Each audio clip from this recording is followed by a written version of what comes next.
Yesterday, while I was preparing for today's homily, I read a wonderful reflection on today's first reading.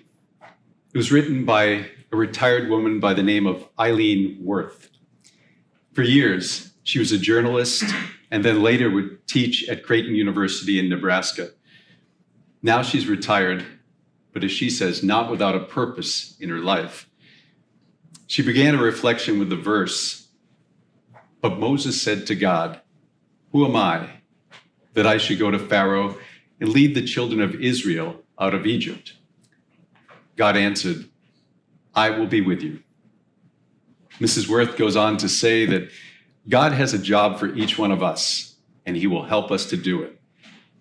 In this reading from Exodus, God both commissions and makes a promise to the incredulous and the hesitant Moses. By the way, I think we all have a little bit of Moses in us when we say, "God, really? Me? You want me to do what?" But by his commission, God is showing his confidence, a strong confidence in Moses that he will get the job done, but not alone. For God promises to be with him as he promises us to be with us through it all, no matter what. Mrs. Worth drew a connection between this passage and retirees, as she is retired.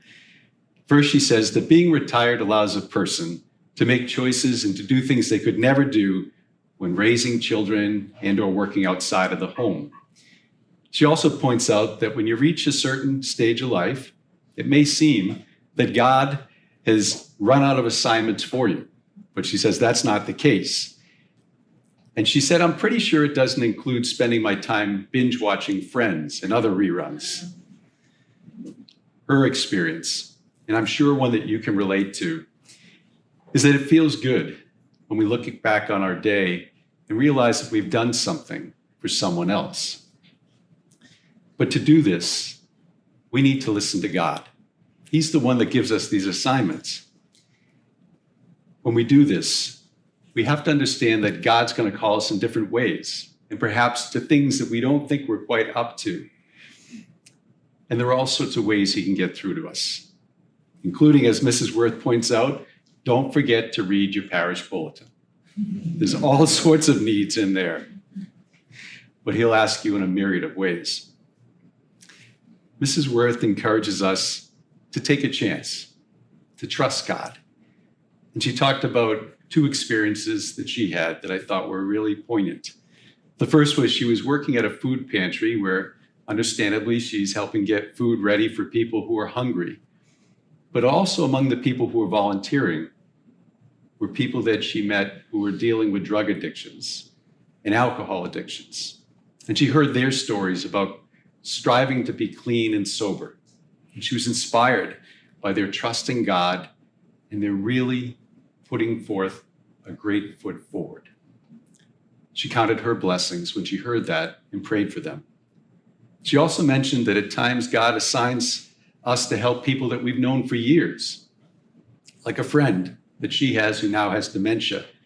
And then she takes to exotic places like the supermarket or for a cup of coffee just to spend some time.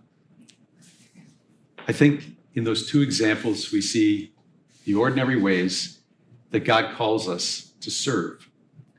So whether you're retired, working, looking for work, God invites each of us. He invites us to come closer and to listen. Listen to what he has in store for us.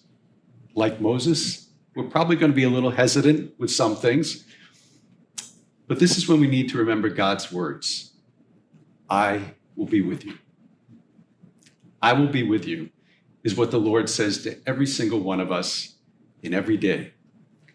So may God bless you and your families this holy day. And may we see today's episodes, even the unexpected ones, as invitations from God to serve others in his name.